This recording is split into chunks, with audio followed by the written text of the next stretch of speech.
사도행전 21장. 우리는 그들과 작별한 뒤 바다로 나가 배를 타고 곧장 곳으로 갔습니다. 이튿날 우리는 로도에 이르렀고 그곳에서 또 바다라로 갔습니다. 우리는 페니키아로 건너가는 배를 만나 타고 가다가 키프로스 섬이 보이자 그 섬을 왼쪽에 두고 시리아로 행선해 두로에 배를 댔습니다. 그곳에서 배에 짐을 풀기로 돼 있었기 때문입니다. 우리는 두로에서 제자들을 만나 그들과 함께 7일을 지냈습니다. 그들은 성령의 감동으로 바울에게 예루살렘으로 올라가지 말라고 전했습니다. 그러나 날이 다 지나자 우리는 두로를 떠나 항해길에 올랐습니다. 모든 제자들과 그 아내들과 자녀들이 도시 밖까지 따라 나와 우리를 전송해 주었습니다. 우리는 그곳 바닷가에서 무릎을 꿇고 기도했습니다. 서로 작별 인사를 나눈 뒤 우리는 배에 올랐고 그들은 집으로 돌아갔습니다. 우리는 두로에서부터 여행을 계속하다 돌레마이에 도착해 형제들에게 인사하고 그들과 함께 하루를 지냈습니다. 이튿날 길을 떠난 우리는 가이사랴에 이르러 7사람 가운데 하나인 전도자 빌립의 집에 머물렀습니다. 그에게는 결혼하지 않은 4명의 딸이 있었는데 그들은 모두 예언하는 사람들이었습니다. 그곳에서 여러 날을 지내는 가운데 아가보라는 예언자가 유대로부터 내려왔습니다. 그가 우리에게 와서 바울의 허리띠를 집어 자기 손발에 매더니 이렇게 말했습니다. 예루살렘의 유대 사람들이 이 허리띠 주인을 이렇게 동염해 이방 사람들에게 넘겨줄 것이라고 성령께서 말씀하십니다.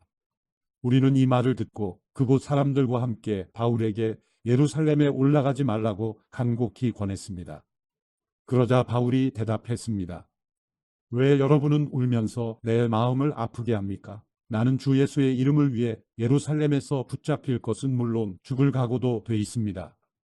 바울이 설득당하지 않자 우리는 주의 뜻이 이루어지길 기원합니다. 하고는 더 말하지 않았습니다. 이 일 뒤에 우리는 준비해 예루살렘으로 올라갔습니다. 가이사랴의 몇몇 제자들이 동행해 우리를 나손의 집으로 데려다 주어 우리는 그 집에 머무르게 됐습니다. 나손은 키프로스 출신으로 일찍부터 제자가 된 사람이었습니다. 우리가 예루살렘에 도착하자 형제들이 따뜻하게 맞아주었습니다. 이튿날 바울은 우리와 함께 야고보를 만나러 갔습니다. 모든 장로들도 거기 와 있었습니다. 바울은 그들에게 문안하고 하나님께서 그의 사역을 통해 이방 사람들 가운데서 행하신 일들을 자세히 보고했습니다. 그들은 이 말을 듣고 하나님을 찬양했습니다. 그러고는 바울에게 말했습니다. 형제여, 알다시피 수만 명의 유대 사람들이 믿게 됐는데 그들은 모두 율법 지키는 일에 열심을 가진 사람들입니다. 그들은 당신이 이방 사람들 가운데 살고 있는 모든 유대 사람들을 가르쳐 모세를 저버리고 자녀들에게 할례하거나 유대 관습대로 살지 말라고 하는 줄 아는데 그러니 어떻게 하는 게 좋겠습니까? 당신이 왔다는 소문을 분명 듣게 될 테니 우리가 일러주는 대로 하십시오. 우리 가운데 서원한 사람이 4명 있습니다.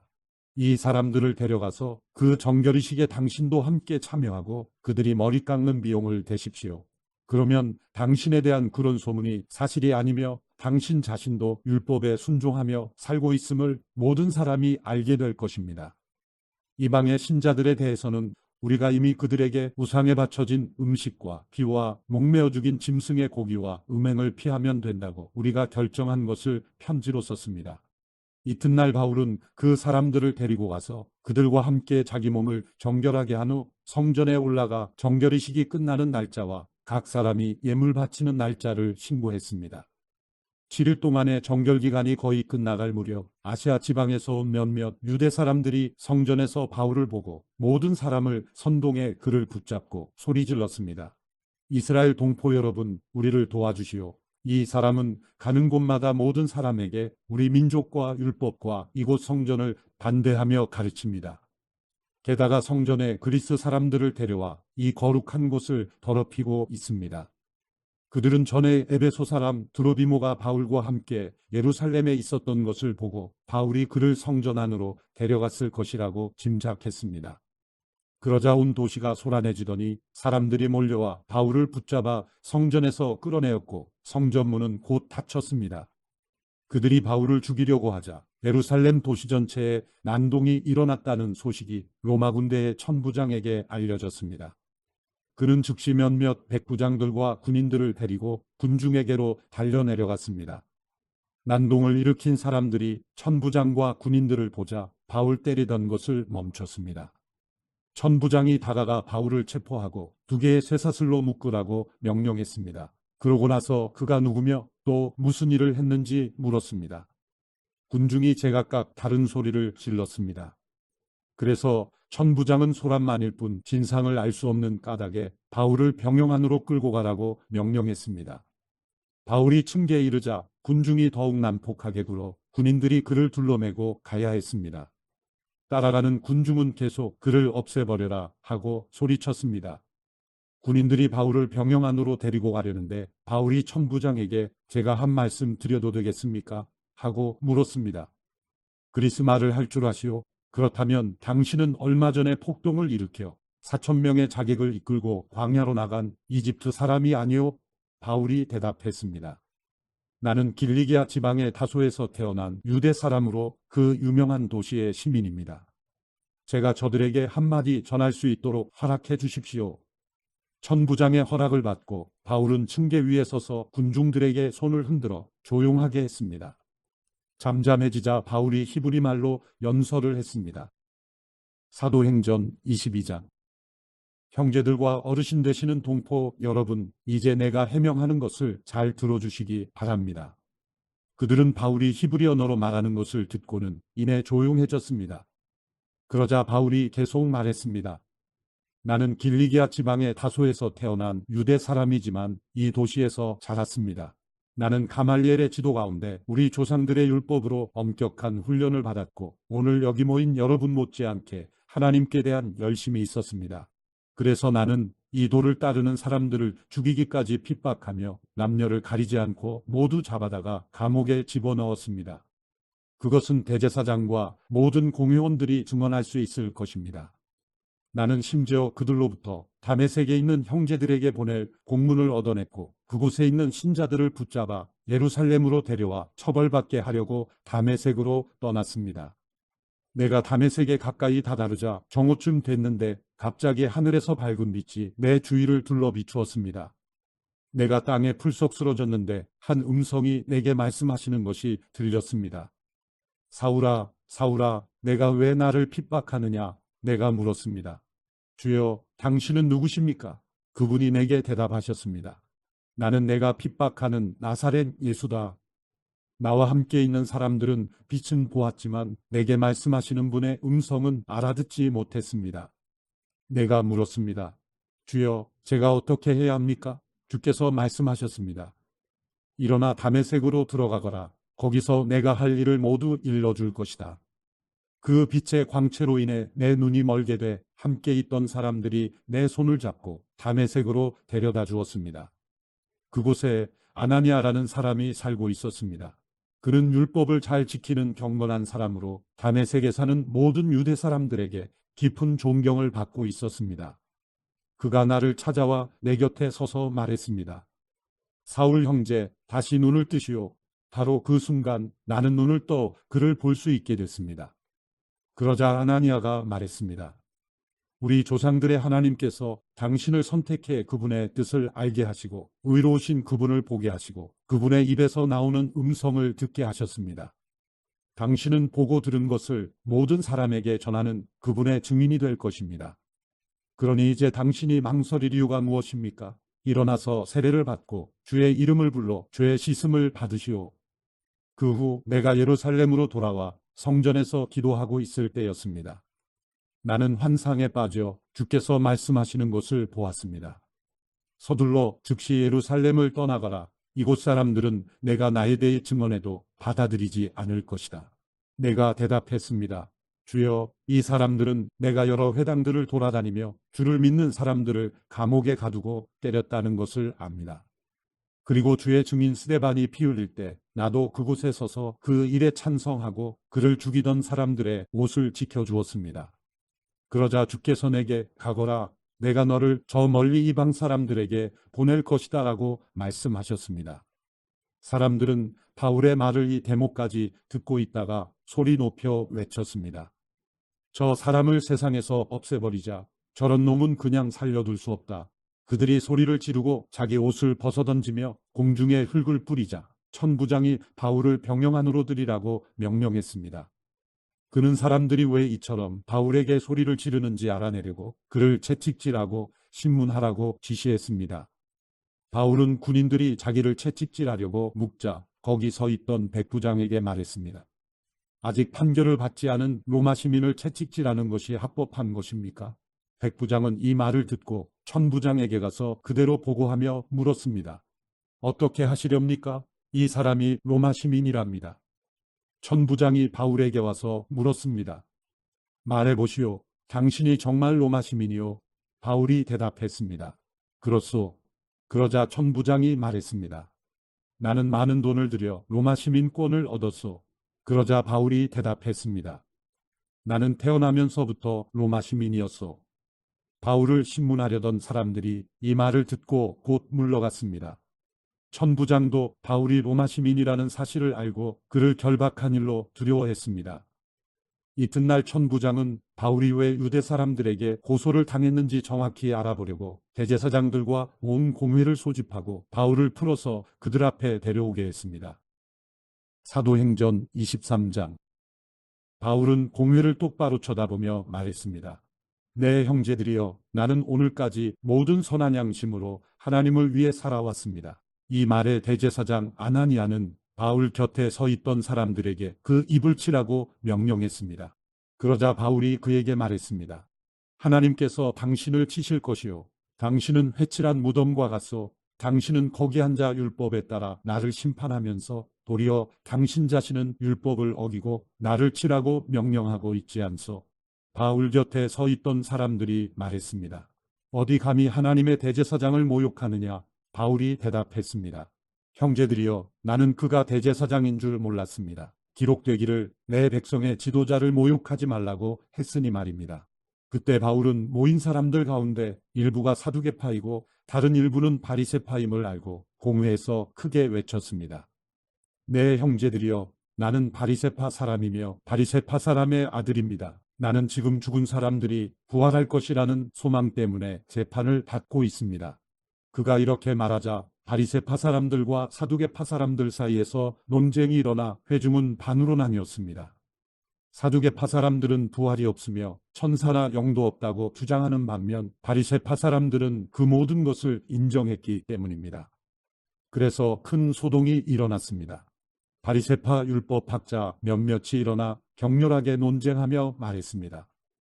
우리가 보니 이 사람은 잘못이 없소. 혹시 영이나 천사가 그에게 말한 것이라면 어쩌겠소? 논쟁이 점점 커지자 천부장은 바울이 그들에게 찢겨 죽지 않을까 염려해 군인더러 내려가 바울을 그들 가운데서 빼내 병영 안으로 데려가라고 명령했습니다.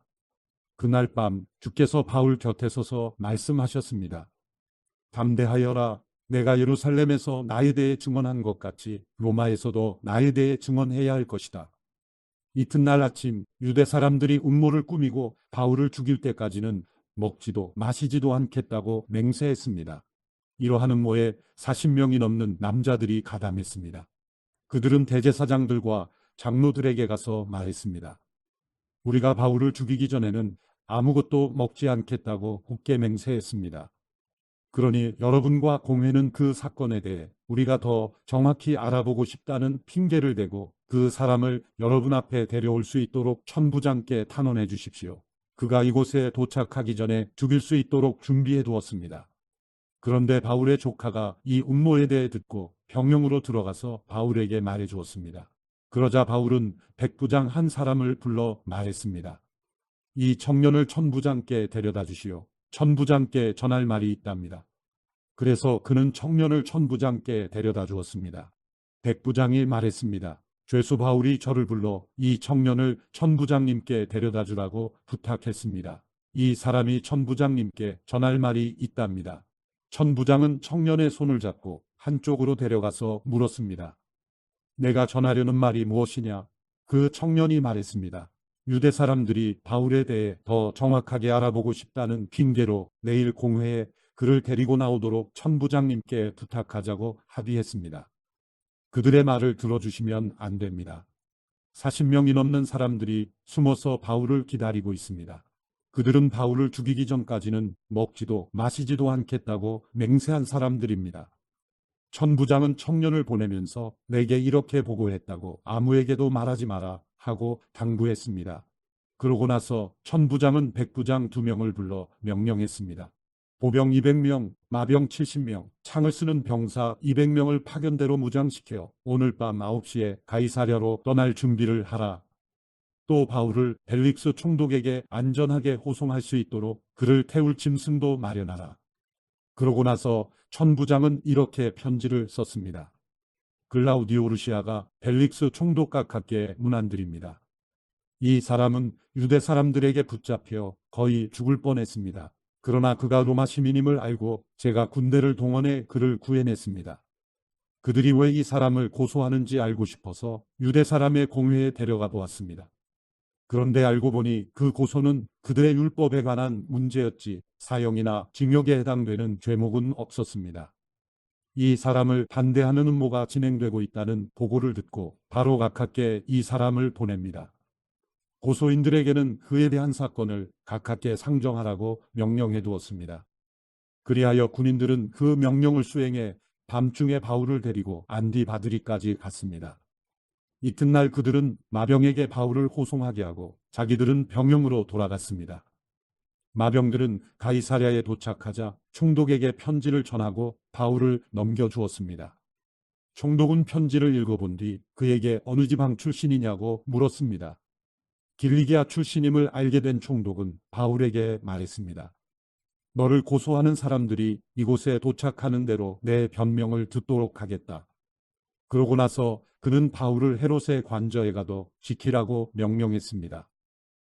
사도행전 24장. 5일이 지나자 대제사장 아나니아가 몇몇 장로들과 더들로라는 변호사를 데리고 가이사랴에 내려왔습니다. 그들은 총독 앞에서 바울을 고소했습니다. 바울이 불려나오자 더들로가 그 사건을 벨릭스 앞에 고소해 말했습니다. 우리는 각하의 다스림 아래서 오랫동안 태평성대를 누리고 있습니다. 각하의 섬견지명은 이 나라의 개혁을 가져다 주었습니다.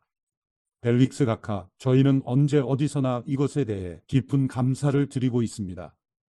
이제 더 이상 각하께 폐가 되지 않도록 간단히 말씀드리겠으니 각하께서는 관용을 베푸셔서 저희 말을 들어주시기 바랍니다. 저희가 알아보니 이 사람은 전염병 같은 사람으로 온 세상에 퍼져 있는 유대 사람들 가운데 폭동을 일으키는 사람입니다. 그는 나사렛 이단의 우두머리이며 심지어 성전까지 더럽히려고 했습니다. 그래서 저희가 붙잡은 것입니다. 각하께서 직접 조사해 보시면 저희가 고소하는 이 모든 내용이 사실임을 아시게 될 것입니다. 다른 유대 사람들도 이것이 사실임을 주장하며 이 고소를 지지했습니다. 총독이 바울에게 말하라고 손짓하자 바울이 대답했습니다. 저는 각하께서 몇 년 동안 이 나라의 재판관이셨던 것을 알고 이제 기쁜 마음으로 제 자신을 변호하고자 합니다. 제가 예배를 드리러 예루살렘에 올라간 지 12일밖에 되지 않은 것을 각하께서 조사해 보시면 쉽게 아실 수 있습니다. 저를 고소한 사람들은 제가 성전에서 누구와 언쟁을 한다거나 회당이든 그 밖의 도시 안 어떤 곳에서도 군중을 선동하는 것을 본 일이 없습니다. 그러니 그들은 자기들이 지금 고소한 내용을 각하께 충분히 증명할 수 없는 것입니다. 그러나 제가 각하께 이것은 시인합니다. 저는 이 사람들이 이단이라고 말하는 그 도를 따라 우리 조상의 하나님을 섬기며 율법과 예언서에 기록된 모든 것을 믿습니다. 또 이 사람들과 마찬가지로 하나님께 같은 소망을 두고 있으니 그것은 의인과 악인의 부활이 있을 것이라는 것입니다. 그렇기 때문에 저는 하나님과 사람 앞에서 항상 거리낄 것 없는 양심을 지니려고 애쓰고 있습니다. 저는 제 민족에게 구제금을 전달하고 예물도 드리려고 여러 해 만에 예루살렘에 왔습니다. 이들은 제가 성전에서 정결 의식을 행하고 예물 드리는 것을 보았습니다. 그때 제 주위에는 군중도 없었고 저는 어떤 소란에도 개입되지 않았습니다. 그 자리에는 다만 아시아 지방에서 온 몇몇 유대 사람들이 있었는데 만약 저를 고소할 일이 있었다면 그들이 직접 고소 내용을 들고 여기 각하 앞에 와 있어야 할 것입니다. 그렇지 않다면 여기 있는 이 사람들이라도 제가 유대공회 앞에 섰을 때 무슨 죄목을 발견했는지 말해야 할 것입니다. 저는 다만 이 사람들 앞에 서서 내가 오늘 여러분 앞에 재판을 받는 것은 죽은 사람의 부활에 대한 문제 때문이다 라고 한마디 외쳤을 뿐입니다. 그러자 그 도에 대해 익히 잘 알고 있었던 벨릭스는 루시아 천부장이 오면 그때 판결하겠다 라고 말한 뒤 재판을 연기했습니다. 벨릭스는 백부장에게 명령해 바울을 지키되 그에게 어느 정도 자유를 주고 필요한 것을 그의 친구들이 가져다 주는 것도 허락하라고 했습니다. 며칠 뒤 벨릭스는 유대 사람인 아내 두루실라와 함께 나타났습니다. 그는 바울을 불러들여 그리스도 예수를 믿는 믿음에 관해 바울이 설명하는 것을 들었습니다. 바울이 정의와 자기 절제와 다가올 심판에 대해 설명하자 벨릭스는 두려워하며 말했습니다. 이제 됐다. 가도 좋다. 내가 편한 시간에 다시 부르겠다. 동시에 그는 혹시 바울이 자기에게 뇌물을 바치지 않을까 하는 바람에서 바울을 수시로 불러들여 함께 이야기를 나누었습니다. 2년이 지난 후 벨릭스의 뒤를 이어 보르기우 베스도가 총독이 됐습니다. 그러나 벨릭스는 유대 사람들에게 환심을 사려고 바울을 그대로 감옥에 내버려 두었습니다. 사도행전 25장. 베스도가 부임한 지 3일 뒤에 가이사랴에서 예루살렘으로 올라가자 대제사장들과 유대 지도자들이 그 앞에 나와 바울에 대해 고소했습니다. 그들은 자기들에게 호의를 베푸는 셈치고 바울을 예루살렘으로 이송해달라고 베스도에게 강력하게 요청했습니다. 이송 도중 매복하고 있다가 그를 죽이려고 준비하고 있었던 것입니다. 베스도가 대답했습니다. 바울이 가이사랴에 묶여 있고 나도 이제 곧 그곳으로 갈 것이니 그에게 무슨 잘못이 있다면 너희 지도자들 몇몇이 나와 함께 가서 그곳에서 고소하도록 하라. 8일에서 10일 정도 그들과 함께 지내고 난 베스도는 가이사랴로 내려갔고 이튿날 재판을 소집해 바울을 자기 앞에 데려오라고 명령했습니다. 바울이 나타나자 예루살렘에서 내려온 유대 사람들이 그 곁에 둘러서서 여러 가지 중한 죄목으로 그를 고소했습니다.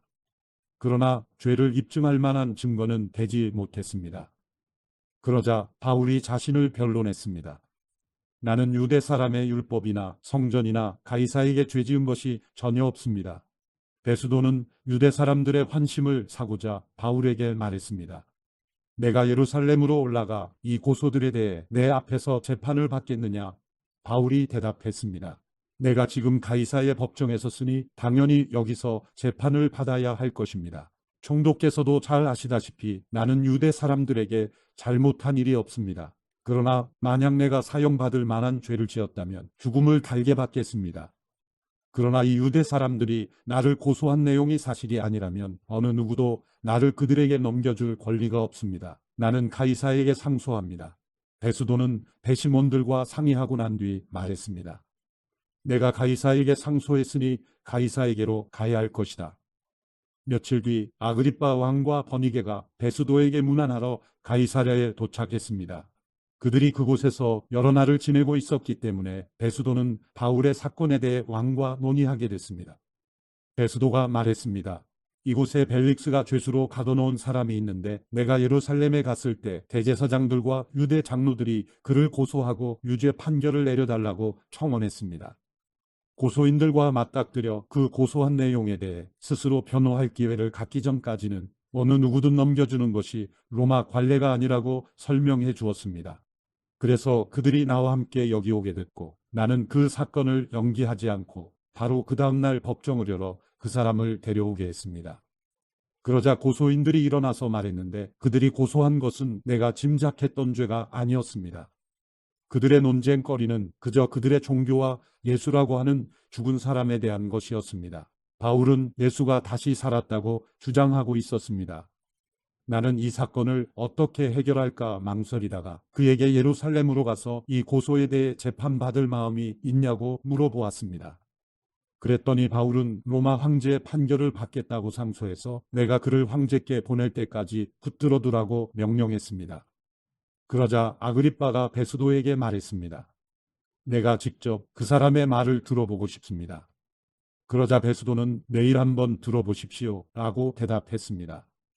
이튿날 아그리빠와 버니게가 위엄있게 차려입고 와서 높은 관료들과 그 도시의 지도자들과 함께 재판정으로 들어갔습니다. 베스도의 명령에 바울이 들어왔습니다. 베스도가 말했습니다. 아그리빠 왕이여, 그리고 우리와 함께 여기 참석한 모든 분들이여, 이 사람을 보십시오. 예루살렘에서 또 여기 가이사랴에서 모든 유대 사람들이 그를 살려둬서는 안 된다고 외치며 내게 탄원했습니다. 내가 살펴보니 그가 사형받을 만한 일을 한 적이 없습니다. 그런데 그가 로마 황제께 상소하겠다고 해서 내가 그를 로마에 보내기로 결정했습니다. 그러나 그에 대해 황제께 확실하게 써보낼 말이 없기 때문에 여러분 모두 앞에, 특별히 아그리빠 왕 앞에 이 사람을 데려온 것이니 이번 조사의 결과로 뭔가 상소할 것이 생기지 않을까 합니다. 고소 내용도 구체적으로 명기하지 않고 죄수를 보내는 것은 상식 밖의 일이기 때문입니다. 사도행전 26장. 그때 아그리빠가 바울에게 말했습니다. 내 자신을 위해 변호할 것을 허락하노라. 그러자 바울은 손을 들어 변호를 시작했습니다. 아그리빠 왕이여, 제가 오늘 당신 앞에 서서 유대 사람들의 모든 모함에 대해 저 자신을 변호하게 된 것을 다행으로 여깁니다. 특히 왕께서는 모든 유대 관습과 문제에 대해 잘 알고 계시니 더욱 그렇습니다. 그러니 제 말을 끝까지 들어주시기를 간절히 바랍니다. 유대 사람들은 제가 어릴 적부터 제 고향과 예루살렘에서 어떻게 살아왔는지 다 알고 있습니다. 그들은 오랫동안 저를 알았고 제가 우리 종교의 가장 엄격한 종파를 좇아 바리새파 사람으로서 어떻게 살았는지 증명할 수도 있을 것입니다. 그런데 제가 오늘 재판을 받는 것은 하나님께서 우리 조상들에게 약속하신 것에 소망을 두고 있기 때문입니다. 이것은 우리 12지파가 밤낮으로 하나님을 열심히 섬기면서 이루어지기를 바라던 바로 그 약속입니다. 왕이여, 바로 이 소망 때문에 유대 사람들이 저를 고소하고 있는 것입니다. 여러분은 왜 하나님께서 죽은 사람을 다시 살리신다는 것을 믿지 못할 일로 생각합니까? 저도 한때는 나사렛 예수의 이름을 반대하기 위해서라면 무엇이든 다 해야 한다고 확신했던 사람입니다. 제가 예루살렘에서 했던 일이 바로 그런 일입니다. 대제사장들의 권한을 받아 많은 성도들을 감옥에 가두었고 그들이 죽임을 당할 때 찬성했습니다. 여러 회당들을 다니며 그들을 여러 번 처벌했으며 강제로 그들에게 모독하는 말을 하도록 했습니다. 그들에게 격분한 나머지 다른 나라 도시까지도 찾아가 핍박했습니다. 그런 일로 다니던 가운데 나는 대제사장들의 권한을 위임받아 다메섹으로 가고 있었습니다. 정오쯤에 오 왕이여, 길을 가고 있는데 하늘로부터 해보다 더 밝은 빛이 저와 제 일행을 둘러싸며 비추었습니다. 우리는 모두 땅에 엎드러졌습니다. 그때 제게 히브리 말로 말씀하시는 음성이 들렸습니다. 사울아, 사울아, 내가 왜 나를 핍박하느냐? 가시채찍을 뒷발질해봐야 너만 다칠 뿐이다. 그래서 제가 물었습니다. 주여, 당신은 누구십니까? 그러자 주께서 대답하셨습니다. 나는 내가 핍박하는 예수다. 이제 일어나 똑바로 서거라. 내가 내게 나타난 것은 너를 내 일꾼으로 삼아 내가 본 것과 앞으로 내가 내게 보여줄 것을 사람들에게 증언하도록 하기 위함이다. 내가 이 백성과 이방 사람들에게서 너를 구원해 이방 사람들에게로 보낼 것이다. 이제 너는 그들의 눈을 뜨게 하고 그들을 어둠에서 빛으로, 사탄의 권세에서 하나님께로 돌아오게 해 그들이 죄 용서를 받고 나를 믿어 거룩하게 된 사람들 가운데 기업을 얻게 할 것이다. 아그리빠 왕이여, 그래서 저는 하늘에서 보여주신 이 환상에 거역하지 않고 먼저 다메섹 사람들에게, 다음으로 예루살렘 사람들과 온 유대 사람들에게, 그리고 이방 사람들에게까지 그들이 회개하고 하나님께 돌아와 회개에 합당한 행동을 보이라고 선포했습니다. 바로 이 때문에 유대 사람들이 성전에서 저를 붙잡아 죽이려고 했던 것입니다. 그러나 저는 바로 이날까지 하나님의 도움을 받아왔기에 여기 서서 높고 낮은 모든 사람들에게 증언하고 있는 것입니다. 저는 모세와 예언자들이 앞으로 일어나리라고 예언한 것 외에는 아무것도 말하지 않았습니다. 그것은 그리스도께서 고난을 당하셔서 죽은 사람들 가운데 가장 먼저 부활하심으로 이스라엘 백성과 이방 사람들에게 빛을 선포하시리라는 것입니다. 바울이 이같이 말하자 베수도가 바울의 변호를 가로막으며 소리쳤습니다. 바울아, 내가 미쳤구나. 내 많은 학식이 너를 미치게 했구나. 바울이 대답했습니다. 베수도 각하, 저는 미치지 않았습니다. 제가 드리는 말씀은 사실이며 제정신으로 하는 말입니다. 왕께서는 이 사실을 알고 계시므로 제가 거리낌 없이 말할 수 있습니다. 이것은 어느 한 구석에서 일어난 일이 아니기 때문에 어떤 것 하나라도 왕께서 모르고 넘어가셨을 리 없다고 저는 확신합니다. 아그리빠 왕이여, 예언자들을 믿으십니까? 왕께서 믿으시는 줄 제가 압니다. 그러자 아그리빠가 바울에게 말했습니다. 내가 이 짧은 시간에 나를 그리스도의 사람으로 만들 수 있다고 생각하느냐? 바울이 대답했습니다.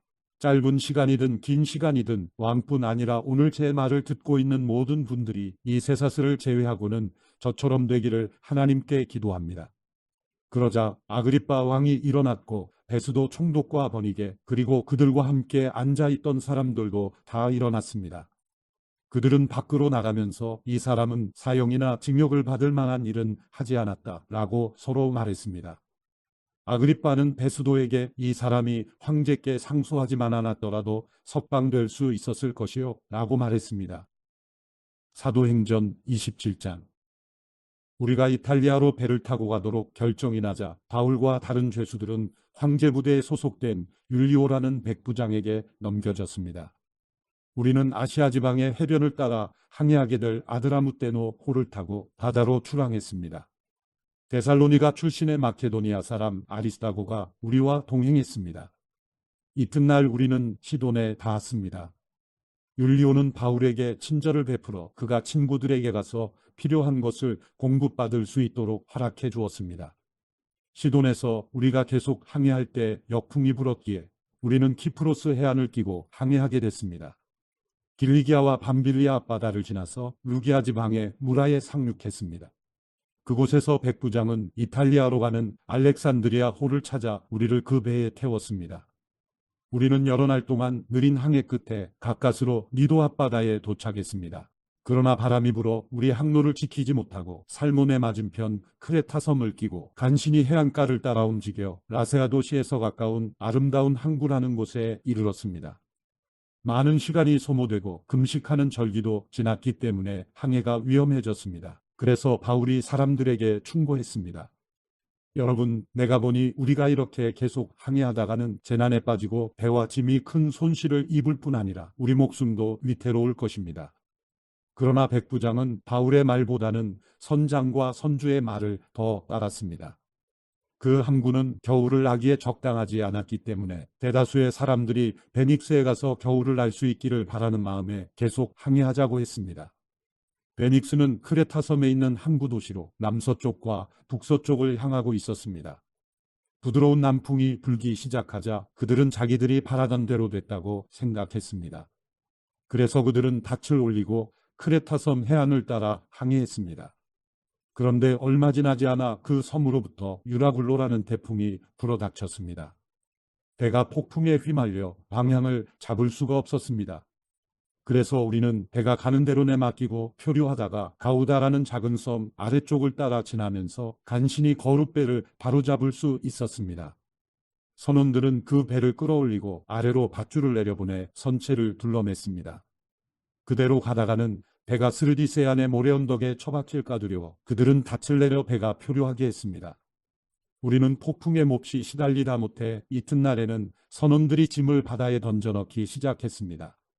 3일째 되는 날에는 선원들이 배의 장비들을 자기들의 손으로 내던졌습니다.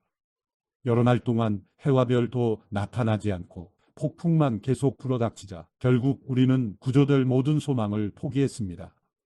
사람들이 오랫동안 아무것도 먹지 못하고 있는 가운데 바울이 일어나 그들 앞에 서서 말했습니다. 여러분, 크레타 섬에서 항해하지 말라는 내 충고를 들었더라면 이런 타격과 손실은 입지 않았을 것입니다. 그러나 이제 내가 여러분에게 당부합니다. 여러분 가운데 아무도 목숨을 잃지 않고 배만 손상될 것이니 안심하기 바랍니다. 어젯밤 내 하나님 곧 내가 섬기는 하나님의 천사가 내 곁에 서서 바울아 두려워 마라. 내가 마땅히 가이사 앞에 서야 한다. 그래서 하나님께서 너와 함께 항해하는 모든 사람들의 생명을 내게 맡겨주셨다라고 하셨습니다. 그러니 여러분 안심하십시오. 나는 하나님을 믿으니 내게 말씀하신 대로 이루어질 것입니다. 그러나 우리는 밀려서 어느 섬에 닿게 될 것입니다. 14일째 되는 날 밤에 우리는 아드리아 바다 위에서 표류하고 있었습니다. 한밤중이 됐을 때 선원들은 무태에 가까이 왔음을 직감했습니다. 수심을 재어보니 물의 깊이가 약 25루기하였습니다. 조금 있다가 다시 재어보니 약 15오르기하였습니다. 우리가 암초에 부딪히게 될까 두려워 선원들은 고물에서 4개의 닻을 내리고 날이 밝기만을 바랐습니다. 그런데 선원들은 도망칠 속셈으로 뱃머리에서 닻을 내리는 척하면서 거룻배를 바다에 띄웠습니다. 그때 바울이 백부장과 군인들에게 말했습니다. 이 사람들이 배 안에 같이 있지 않으면 당신들도 구조되지 못할 것이요. 그러자 군인들은 거룻배에 묶여있던 밧줄을 끊어 거룻배를 떼어버렸습니다. 날이 밝아올 무렵 바울은 그들 모두에게 무엇이든 먹어두라고 권하며 말했습니다. 지난 14일 동안 여러분은 계속 마음을 졸이면서 아무것도 먹지 못하고 굶고 지냈습니다. 그러므로 이제는 여러분이 음식을 좀 먹어둘 것을 권합니다. 그래야 살아남을 수 있습니다. 여러분 가운데 어느 누구도 머리카락 하나라도 잃지 않을 것입니다. 바울은 이렇게 말한 뒤 떡을 조금 가져다가 모든 사람들 앞에서 하나님께 감사한 후 떼어 먹기 시작했습니다. 그러자 모든 사람들도 용기를 얻어 음식을 먹었습니다. 배 안에 있던 사람은 모두 276명이었습니다. 그들은 배부르게 먹고 난 뒤 남은 식량을 바다에 던져 배를 가볍게 해 두었습니다. 날이 밝자 어떤 땅인지는 모르지만 그들은 모래사장이 펼쳐진 해안을 볼 수 있었습니다. 그들은 가능한 한 그곳에 배를 대기로 작정했습니다. 그래서 닻을 끊어 바다에 버리고 키를 묶은 밧줄을 늦추었습니다. 그러고 나서 앞돛을 끌어올려 바람에 맡기고 해안 쪽으로 배를 몰았습니다. 그러나 배가 모래언덕에 부딪혀 좌초됐습니다. 두 물살이 합쳐지는 곳에 걸리는 바람에 뱃머리는 꽉 박혀 움짝달싹도 하지 않았고 배 뒤쪽은 거센 파도 때문에 깨어졌습니다. 군인들은 죄수들이 헤엄쳐도 망가지 못하도록 죽일 계획이었습니다. 그러나 백부장은 바울의 목숨을 살려줄 생각에 군인들의 뜻을 막았습니다. 그는 수영할 수 있는 사람은 물에 먼저 뛰어들어 육지로 올라가라고 명령했습니다. 남은 사람들은 널빤지나 부서진 배 조각을 붙잡고 나가도록 했습니다. 이렇게 해서 모든 사람이 무사히 육지로 구출됐습니다. 사도행전 28장. 무사히 해안에 도착하고서야 우리는 그곳이 몰타섬이라는 것을 알았습니다. 그 섬 원주민들은 우리에게 각별한 친절을 베풀어 주었습니다. 또 비가 오고 추웠기 때문에 불을 지펴주며 우리 모두를 맞아주었습니다. 바울이 마른 나뭇가지 한 묶음을 모아다가 불 속에 넣었더니 뜨거운 열기 때문에 독사가 기어나와 바울의 손에 달라붙었습니다. 원주민들은 독사가 바울의 손에 매달려 있는 것을 보고 서로 수군거렸습니다. 이 사람은 살인자가 분명하다. 그가 바다에서는 살아났지만 정의의 여신이 그를 살려두지 않나 보다. 그런데 바울은 그 뱀을 불 속에 떨어버렸고 아무런 상처도 입지 않았습니다. 사람들은 그가 몸이 부풀어 오르거나 갑자기 쓰러져 죽을 것이라고 생각했지만 오래 기다려봐도 아무 일 없는 것을 보고는 생각이 바뀌어 바울을 신이라고 말했습니다. 그 섬의 추장인 보블리오가 그 근처에 자신이 소유한 땅을 갖고 있었습니다. 그는 우리를 자기 집으로 맞아들여 3일 동안 극진히 대접해 주었습니다. 그의 아버지는 열병과 이질에 걸려 병상에 누워 있었습니다. 바울은 그를 방문해 기도하고 그 사람의 몸에 손을 얹어 고쳐주었습니다. 이 일이 있고 나서 그 섬에 사는 다른 병자들도 와서 낫게 됐습니다. 그들은 여러모로 우리를 잘 대접해 주었고 우리가 그 섬을 떠날 때는 우리에게 필요한 물건까지 공급해 주었습니다. 석 달이 지난 후 우리는 그 섬에서 겨울을 지낸 알렉산드리아 배를 타고 항해길에 올랐습니다. 이 배에는 디오스구로라는 쌍둥이 신의 형상이 새겨져 있었습니다. 우리는 수라구사에 닿았고 그곳에서 3일 동안 지냈습니다. 다시 항해를 시작해 우리는 레기온에 도착했으며 이튿날에는 남풍이 일어 그 다음 날에 보디올에 닿았습니다. 보디올에서 우리는 형제들을 만나게 됐고 그들의 초청을 받아 함께 일주일을 지냈습니다. 그러고 나서 우리는 로마에 도착했습니다. 그곳 로마의 형제들은 우리가 온다는 말을 전해 듣고 우리를 맞으려고 아비오 광장과 새 여관이라는 곳까지 나와 있었습니다. 바울이 이 사람들을 보게 되자 하나님께 감사하면서 용기를 얻게 됐습니다. 우리가 로마에 도착했을 때 바울은 자신을 지키는 군인 한 명과 함께 따로 지낼 수 있도록 허락받았습니다. 3일이 지난 뒤 바울은 유대 사람 지도자들을 불렀습니다. 그들이 모이자 바울이 말했습니다. 내 형제들이여, 나는 내 동족이나 우리 조상들의 관습을 거스르는 일을 한 적이 없는데도 예루살렘에서 체포돼 로마 사람들에게 넘겨졌습니다. 그들은 나를 신문했으나 사형받을 만한 죄가 없으므로 그냥 풀어주려고 했습니다. 그러나 유대 사람들의 반대로 나는 어쩔 수 없이 가이사께 상소하게 된 것입니다. 이것은 내 유대 동족을 고소할 생각으로 한 것이 아닙니다. 그렇기 때문에 내가 여러분을 만나 이야기하자고 한 것입니다. 내가 이 쇠사슬에 묶여 있는 것은 이스라엘의 소망 때문입니다.